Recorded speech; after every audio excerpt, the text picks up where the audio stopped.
Olá, aqui é Hermelino Espíndola e esse é o Papo com Lojista, nosso bate-papo semanal sobre gestão de lojas. Antes de começar, deixa eu dar alguns recados rápidos. Se você acompanha a gente pelo YouTube, toda semana a gente tem vídeos novos, tem conteúdos novos aqui no canal, não é? E é importante que você seja notificado. Então, clica no sininho, não esquece de deixar seu like. Se você acompanha a gente pelo Instagram, não é? Segue a página, favorita, para você também ser notificado. Todo dia tem material novo no Instagram. E se você acompanha a gente por podcasts, né, nas principais plataformas a gente está presente também. Segue a gente para você também não perder, não perder nada dos conteúdos que a gente publica aqui. Né? Mas vamos às nossas reflexões de hoje. O tema que eu quero discutir hoje é sobre os enormes desafios que o lojista tem na condução dos negócios, na administração da loja, que a gente sabe que não é fácil e eu comparo com um malabarista. Né? O lojista acaba sendo um malabarista, está sempre tomando decisões difíceis, são muitas áreas para cuidar e aparentemente parece que não se tem muita noção disso e acaba se administrando no olho, no feeling, e, enfim, esse é o objetivo hoje da reflexão. Eu começo pelo primeiro aspecto fundamental de uma loja, que é o mix de produtos. Né? A gente sabe que, aliás, eu converso às vezes com muitos lojistas, não é, que dizem assim, não, Hermelino, o ideal é que eu tenha aqui uma amplitude grande de produtos, eu gosto que meu cliente, quando entra na loja procurando os produtos da linha que eu trabalho, que tenha todas as opções de modelo, de tamanho, de cores, de marcas, que tenha realmente uma variedade interessante, eu faço questão de oferecer isso tudo para os meus clientes. Né? E aí você cai num outro desafio, porque, especialmente eu até atendendo uma cliente minha, né, uma lojista que tem uma rede de lojas de produtos infantis, e a gente estava até debatendo exatamente esse tema. Né? E ela reforçando isso, não, eu faço questão de ter, porque essa é uma característica muito forte da minha loja, as minhas clientes, elas, quando vêm nas lojas, elas sabem que vão encontrar uma variedade bastante grande, né, não só de modelos, mas de preços, etc, etc, etc. Ok, né, estrategicamente é muito interessante, não tenha dúvida, mas quando eu olhei para um outro aspecto relacionado a isso, que é a cobertura de estoque em função do giro que ela tem, do volume de vendas que ela tem, de cara a gente chegou no número perto de 20, né? Ou seja, ela tinha estoque para algo em torno de 20 meses. Né? E isso é uma loucura em termos de rentabilização da operação. Né? Fica difícil você rentabilizar uma operação com estoque para 20 meses. Ou seja, se ela vende 100 mil por mês, só para dar uma ideia, para quem não está acostumado com o termo, né, significa que ela teria aí algo em torno de 2 milhões a preço de venda de estoque. Ou seja, se ela não comprasse nada, né, matematicamente falando, ela teria 20 meses para trabalhar vendendo 100 mil por mês com esse estoque que ela tem. E, evidentemente, que a rentabilidade da operação cai, porque há uma imobilização muito grande de volume financeiro em estoque em relação ao giro de mercadorias. E mercadoria dá lucro quando entra e sai, né? Quando ela fecha o seu ciclo completo de entrada e saída. Né? A mercadoria, quando entra, é conta para pagar, correndo os riscos que são inerentes à operação. A gente sabe, especialmente o segmento de moda, vestuário, calçados, não é? Envelhece muito rápido, a tecnologia, enfim, hoje praticamente todos os segmentos sofrem essa questão da rápida defasagem do estoque.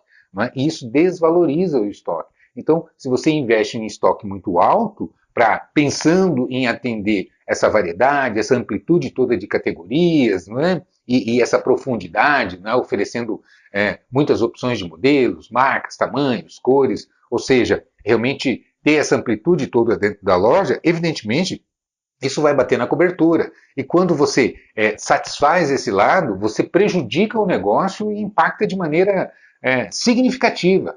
Tanto que é comum, e é uma dor que a gente mais encontra quando eu vejo esse perfil de decisão com relação a mix e cobertura, que é a falta de caixa. A gente vê sempre o lojista penando com falta de caixa porque converte muito o resultado em estoque. E isso tem um impacto bastante grande. Não Enfim, então, veja bem, esse é o primeiro aspecto que a gente olha. Variedade e cobertura. Então, já começa aí um grande desafio que é necessário se ter uma ideia. Quais são as principais categorias que são mais representativas na loja? A gente sabe que toda loja é curva de Pareto, né? 20% das categorias representam aí, seguramente, sem menor sombra de dúvida, 50%, 60%, 70% do que a loja vende. Né? Ou seja, há uma concentração muito grande em algumas categorias. É preciso que você tenha uma amplitude de categorias bastante grande, né? Porque são os complementos naturais que formam o mix, que compõem o mix da loja. Mas o cerne, o grosso do negócio está concentrado em poucas categorias. Então, é fundamental se ter essa noção e se fazer o mapeamento, quais são as principais categorias, e definir as regras, né, quais são as coberturas que eu vou trabalhar com essas categorias. Até porque determinadas categorias, se você tem ruptura de estoque, uma falta ou outra, ou uma compra errada que você fez e acaba sobrando, o impacto não é muito grande porque a representatividade dessa categoria não é significativa na operação como um todo. Então, veja bem, você começa por aí e se não faz esse trabalho de mapeamento de categorias, de identificação e um planejamento para se trabalhar exatamente com aquilo que é mais equilibrado, ou seja, eu tenho que ter o máximo de opções para encantar o meu cliente, para que realmente eu não perca a venda por falta de mercadoria, para que o cliente goste de vir na minha loja e saber que vai encontrar, não se decepcionar, né? Vai encontrar boas mercadorias, boas opções. A minha equipe tem boas opções para trabalhar com os clientes, etc. e tal, desde que eu tenha como limite uma cobertura pré-estabelecida que vá me dar um giro que potencialize a minha rentabilidade. Não é? Eu sempre digo, a principal missão de uma loja é vender, mas antes de vender, a missão 00 de qualquer negócio é gerar lucro. Não é? Sem lucro, a empresa se aniquila, ela não tem como sobreviver se ela não gerar lucro. E existe uma divergência aí bastante clara, e poucos têm essa clareza, que é lucro e disponibilidades. Não é? Esse é um outro aspecto que eu sempre estou insistindo, não pode confundir lucro com fluxo de caixa, não é? Porque às vezes a operação até é lucrativa em termos de markup, despesas, etc. e tal. Não é? Então, quando você puxa um DRE para fazer uma avaliação de resultado efetivo que está dando a operação, a gente olha, bom, tá legal, está dando um bom resultado percentual quando eu tiro da venda, eu tiro o custo da mercadoria, os impostos, as despesas e o que está me sobrando de margem líquida. Às vezes você olha e está até interessante. Não é? Acontece que você olha para o fluxo de caixa e está comprometido. A empresa não tem disponibilidades. Por quê? Porque ela vem fazendo investimento em estoque muito alto, ou seja, acaba colocando mais mercadoria do que sai. E isso demanda, compromete fluxo de caixa, demanda investimento de capital de giro. Não é? Isso acaba comprometendo as disponibilidades e coloca a empresa numa situação até de insolvência. Parece contraditório, e é contraditório, né, por absoluta falta de controle, você olhar uma loja que ela é lucrativa em termos de resultado efetivo que ela dá na sua operação de faturamento e resultado líquido, e você vê o lojista desesperado porque não tem dinheiro para pagar as contas. Não é? Os boletos vencendo, aluguel vencendo, folha de pagamento, a gente sabe que existem as despesas fixas que estão sempre ali presentes, não é? E que você precisa ter caixa para honrar essas despesas. E aí você vê o lojista em pânico, em desespero, sem disponibilidade de caixa, porque vem fazendo um mau dimensionamento, por exemplo, nas compras, né? Tentando olhar só para um lado sem fazer o devido planejamento de qual é o equilíbrio adequado entre amplitude de mix de produto dentro da loja, as opções que vai oferecer, as variedades e a sua cobertura efetiva planejada para que encontre aí o ponto ideal de equilíbrio para que rentabilize a sua operação. É fundamental esse planejamento. Mas esse é só o primeiro tópico que eu estou trazendo aqui para a gente mostrar como é desafiador você administrar uma loja, né? Ou uma rede de lojas que você multiplica isso pela quantidade de unidades que você tem na operação. Né? Outro desafio é preço. A gente sabe que quanto maior o preço, maior a probabilidade de você rentabilizar a sua operação. Mas você esbarra na concorrência e na competitividade. não é? Se você simplesmente sair marcando um preço ideal que vai gerar um lucro interessante, você pode perder competitividade, você não fica com preços atraentes. Então, o ideal, quando eu olho para o mercado, quando eu olho para os meus clientes, quando eu olho para ações mercadológicas, né, para promover a minha loja, o ideal é que eu tenha um preço bastante atraente. Mas se eu tiver um preço atraente do ponto de vista do cliente, evidentemente eu vou derrubar minhas margens, né? Eu não vou ter margem suficiente para que eu consiga gerar também os lucros necessários e as receitas necessárias para a minha operação. De novo, aí um desafio. Qual é o ponto ideal de equilíbrio? Não é? Como que eu trabalho isso? E aí eu preciso fazer um gerenciamento por categoria. Existem algumas categorias que permitem uma marcação com um markup mais alto, que você consegue marcar melhor. Outras categorias que são produtos de combate, produtos de porta de loja, ou produtos que são muito pesquisados em internet, por exemplo, que os clientes sabem preço. Então ali você fica limitado pela concorrente, né, pela concorrência. Então, como é importante esse olhar e esse gerenciamento também com relação a preço, ponto de equilíbrio, quais são as categorias e definir markup, né? Não fazer aquela coisa linear, como eu vejo muita gente fazendo, pega o preço de compra e multiplica por um markup, independentemente de qual seja a categoria. Ah, não, eu trabalho com markup X, então pego a nota, aplico esse markup e esse é meu preço. Né? Ou simplesmente fico olhando para a concorrência e estabelecendo critérios de preço a partir somente da concorrência, sem fazer o cálculo realmente de precificação. Qual é o seu ponto de equilíbrio ideal, como precificar adequadamente. Né? E existem regras para se fazer esse cálculo. Então você faz um cálculo ideal, você olha para o mercado e faz esse comparativo para tentar dar o equilíbrio necessário para manter a competitividade, para que você tenha condições de realmente brigar no mercado e atrair, fidelizar clientes e ao mesmo tempo garantir a rentabilidade que a operação precisa.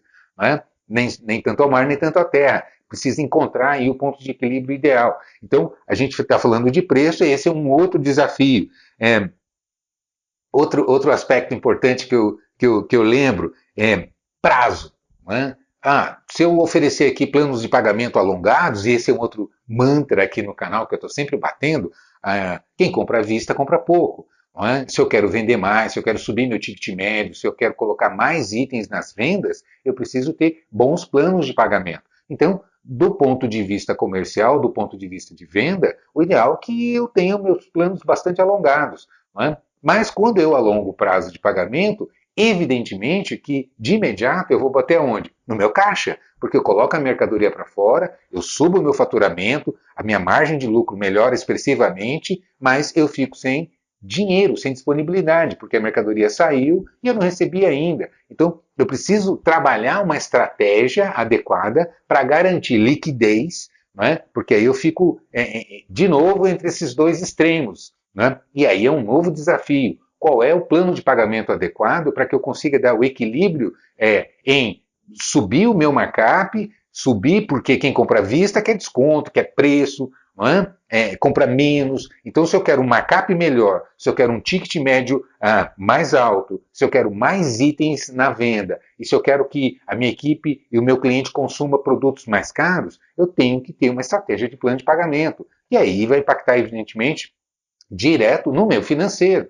Então, esse é um outro desafio para se fazer o cálculo. Ok, qual é o limite até onde eu consigo chegar e como eu resolvo a questão do fluxo de caixa para garantir liquidez. Que eu tenha os bons planos de pagamento, que eu faça as vendas, mas ao mesmo tempo que eu consiga honrar meus compromissos. Novamente, o desafio entre rentabilidade, lucratividade e disponibilidade de capital de giro, né? Fluxo de caixa. Então, veja bem, é um novo desafio. E são coisas interessantes que eu estou trazendo aqui. Eu converso muito com lojistas, às vezes lojistas grandes, com operações grandes, e que não têm esse olhar. Vai muito no olho, muito no feeling, fazendo as compras, olhando só para o que está vendendo, para as demandas, para as estações, para as coleções, não é? E para a concorrência, para a internet, e não se faz esse estudo, essa análise, que não é tão complicada se a gente olhar ponto a ponto, não é? Como o exemplo que eu dei no começo do nosso papo de hoje, né? É um malabarista. Né? Então, se eu colocar foco só num lado, o outro lado vai cair. Né? Aquele malabarista de pratos, né? Que ele vai acelerando, acelerando, quando ele está lá no último, o primeiro está para cair. Então, se eu não der a atenção necessária, distribuir a minha atenção em todos esses aspectos, não é? Vai ter problema, vai cair. Não é? Mas se a gente parar para pensar e olhar individualmente para cada prato, aproveitando esse exemplo, não é tão difícil, é só acelerar aquele prato. Né? Então, individualmente, cada ação que a gente olha para cada departamento, para cada setor, para cada área da gestão, individualmente não é complexo, mas o conjunto precisa ser atuado, né? Precisa se atuar em todas as áreas da gestão da loja para que ela se mantenha equilibrada, porque se eu coloco foco só em algum aspecto e não estou acompanhando os demais, com certeza vai haver queda, vai haver problemas aí, né? E eles vão impactando em todas as áreas, porque se eu foco muito numa área, eu estou focando aqui em ter uma amplitude legal, vou comprar bastante, vou ter um estoque variado de opções, etc. e tal, vai comprometer meu fluxo de caixa, porque eu vou ter muita conta para pagar, porque eu estou comprando mais do que estou vendendo, meu estoque vai envelhecer, vai me obrigar lá na frente a estar fazendo promoções, porque produto defasado não vende pelo preço marcado, isso vai comprometer a rentabilidade, enfim, vai promovendo um impacto em cadeia. Percebe a importância de se estar atento a todos os aspectos da gestão, sabendo como lidar com cada um deles, quais são as métricas que você precisa acompanhar, não é? Quais são os indicadores que eu preciso monitorar de perto, o meu benchmark, né, a minha referência, para que eu adote, nessa área minha cobertura vai ser tanto, vou trabalhar com um giro assim, vou procurar encaixar minhas despesas fixas e variáveis dentro desse patamar, vou precificar dessa maneira, e assim por diante, não é? Remuneração de funcionários, esse é um outro desafio, não é? Se eu não pago bons salários, eu não consigo atrair talentos, pessoas diferenciadas para a minha equipe. Se eu simplesmente subo o meu salário acima do mercado para que eu consiga atrair os melhores para mim, eu vou provocar um outro problema, que eu vou subir minhas despesas em função do meu faturamento. A hora que eu puxar meu DRE, vou ver que minhas despesas estão incompatíveis com o meu faturamento e vai comprometer de novo a minha lucratividade. Percebe? É tudo imbricado, é tudo interligado. Então, como é importante a gente ter essa visão sistêmica da loja, né, para que você consiga gerenciar de fato, fazer uma boa gestão para que você tenha competitividade, boas mercadorias, para que consiga ter uma equipe realmente motivada, competente, capacitada, sabendo como entregar resultados de alto nível, para que consiga atrair seus clientes, fidelizar os clientes, não é? E, antes de mais nada, garantir uma boa rentabilidade para a operação, que vai permitir que você tenha a capacidade de estar atualizado, fazer os investimentos necessários, expandir os negócios, ser competitivo e ser bem remunerado, que no fim é isso que motiva o empresário, né? O investidor precisa de retorno. Ou seja, como é importante ter esse olhar integrado e ter consciência de que não basta você olhar só para um lado ou só para outro, sem dimensionar adequadamente quais são as áreas que você precisa atuar, quais são os indicadores, as métricas que você precisa cuidar, quais são as referências que você vai adotar para estabelecer como objetivo e como fazer para otimizar, primeiro, consertar se a tua operação não está equilibrada e, segundo, manter essa operação equilibrada, né, analisando todos esses lados. Esse é o maior desafio do lojista. E vou mais longe. Um detalhe que eu percebo, que muito lojista, pelo fato de ser pequeno, né, de ter uma, duas lojas, ou não ter uma loja muito grande, acha que isso não é importante, que, não, eu vou no olho aqui, eu vou administrando, e aí a hora que a gente começa a olhar e vê que não está rentabilizando, justamente porque não está cuidando. Não importa o tamanho da loja, não é? Todas as funções estão presentes. Compra, venda, marketing, custos, contabilidade, folha de pagamento, capacitação de equipe, atração de clientes, fidelização e assim por diante. Todos os fundamentos estão ali. Não importa o tamanho da loja. O que muda é o porte, não é? É o volume, mas o conteúdo é o mesmo, não faz diferença. Basicamente não faz diferença o perfil de administração para você conduzir uma loja. Não é? E a maioria das lojas que você olha, que são redes grandes, dificilmente começaram grandes, né? Salvo raríssimas exceções, a absoluta maioria das lojas, e nesses meus 30 anos aí de carreira que a gente convive, que você vai ouvir a história do lojista, como é que ele começou, como foi o princípio lá da história dele, geralmente é muito parecido. Eu vendi meu carro, arrumei um dinheiro e comecei pequeno, e aí fui expandindo meus negócios, abri uma segunda loja, uma terceira, e hoje eu tenho aí 1.000 funcionários e tal, essa rede com 40 lojas aqui, mas comecei pequeno, enfim, as histórias são muito parecidas. Não é? E por que alguns crescem, conseguem e outros não? Onde é que está a diferença? Por que uns ganham dinheiro e muitas vezes, quando você compara as operações, elas são muito próximas, né, em termos de quantidade de faturamento que tem, o preço que marca, as despesas que tem. Uns crescem e outros enfrentam enormes dificuldades. E o segredo está numa palavrinha, com absoluta certeza, sem medo de errar: gestão, administração. Entender qual é a melhor maneira de você conduzir o negócio. Não é? E isso vai se refletindo em todas as áreas, com certeza, nas vendas, na retenção dos melhores talentos dentro da loja, na motivação da equipe que está batendo meta, que está crescendo, que está ganhando suas premiações, que está melhorando seu salário, se sente motivada, se sente animada para trabalhar, para se empenhar, para dar o seu melhor. Né? Enfim, os fornecedores gostam porque há uma frequência de reposição de mercadoria, os pagamentos em dia, né? E assim por diante. Enfim, é tudo de bom quando você consegue dar um equilíbrio na gestão da sua loja a partir de critérios objetivos e entendendo o que você está fazendo. Não é? Por isso eu sempre lembro você. Aliás, tem mais um detalhe que eu acho importante antes de encerrar, por exemplo, que eu devo investir em marketing, atrair mais clientes para minha loja, eu vejo muito isso. Não, eu preciso, o movimento está fraco, eu preciso investir mais em divulgação da loja, redes sociais, publicidade, enfim, coisas dessa natureza. Né? E aí você pergunta, como é que está a sua taxa de conversão? Né? E o lojista não tem nem ideia, não está monitorando, não faz essa medição, esse controle. E muitas vezes, aliás, na maioria das vezes, o problema não está em atrair mais clientes para a loja, mas converter mais os clientes que já entram. Mas não se faz esse monitoramento e não se tem esse indicador para descobrir quantos clientes estão saindo sem comprar e por que você está perdendo venda. Porque aí esse controle está dentro da loja, não é? São variáveis que estão absolutamente sob o controle do lojista.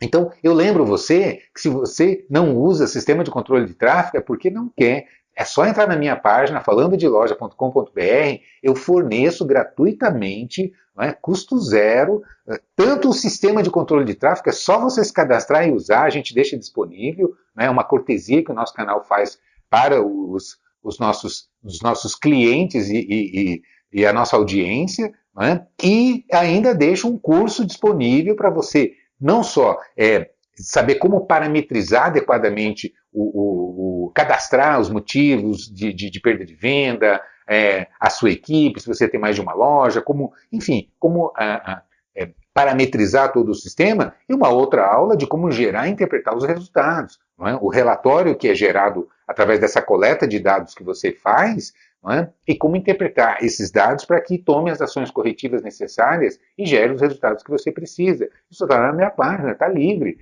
é gratuito, é só entrar lá e se cadastrar e utilizar. Então eu convido você a entrar na minha página falandodeloja.com.br e se você ainda não utiliza ou não entende o poder, o valor que tem uma ferramenta dessa, que está lá gratuita, é só usar, experimente usar. E se você tiver condições e puder e fazer esse investimento, tem a minha plataforma de cursos para você se capacitar e capacitar toda a sua equipe. O que faz a diferença é conhecimento. Se você tiver conhecimento, não adianta, não basta só força de vontade. Força de vontade não paga conta, o que paga conta é resultado. Então, força de vontade é pré-requisito, a gente precisa ter força de vontade, foco, determinação, acreditar em si mesmo, acreditar no mercado, na equipe, no seu negócio, mas se não souber como fazer, você sofre muito e corre sérios riscos de estar tomando atitudes indevidas. É como eu disse aqui hoje, em toda essa conversa aqui, às vezes você dá foco muito para um lado, que não deixa de ser importante e tal, e esquece do outro, e desequilibra a sua operação. E isso vai impactar em todos os seus resultados. Não é? É um efeito em cadeia. Enfim, eu acho que ficou claro como é importante e é com conhecimento, sabendo como monitorar cada área dessa, que você vai conseguir otimizar a sua operação. Se você tem uma loja pequena, que está começando agora, como é que você vai crescer se você não gerar os resultados necessários que você precisa? Ah, Melino, mas o mercado está difícil. Sempre esteve. O mercado sempre esteve. Né? Sempre a gente tem as nossas dificuldades. Então, nós estamos passando agora por um momento de crise, um momento de pandemia, mas está começando já a mudar. Não é? A gente está vendo aqui que daqui a pouquinho está voltando ao normal, ou pelo menos normalizar, se não totalmente ao normal, mas já começa a se normalizar. A gente sabe que 64% do PIB não é consumo das famílias. E existe um consumo reprimido aqui que já volta a começar a alavancar a economia e é uma cadeia produtiva. Né? O comércio vende mais, paga melhor de salários, que reverte em consumo, que movimenta a indústria e assim por diante. Né? Então, como é importante a gente estar preparado para isso? E é com conhecimento, com técnica, com ferramenta que a gente resolve da melhor maneira possível e conquista os resultados que a gente, antes de mais nada, merece. Não é verdade? Então é isso. Não deixa de deixar o seu like, de curtir, de fazer o seu comentário, de compartilhar o vídeo. Se você está acompanhando a gente pelo Instagram, compartilha, comenta. Isso é muito importante para a gente. Manda sugestões. Essas são sempre muito bem-vindas. Beleza? Então é isso. Sucesso, te vejo por aí. Um grande abraço.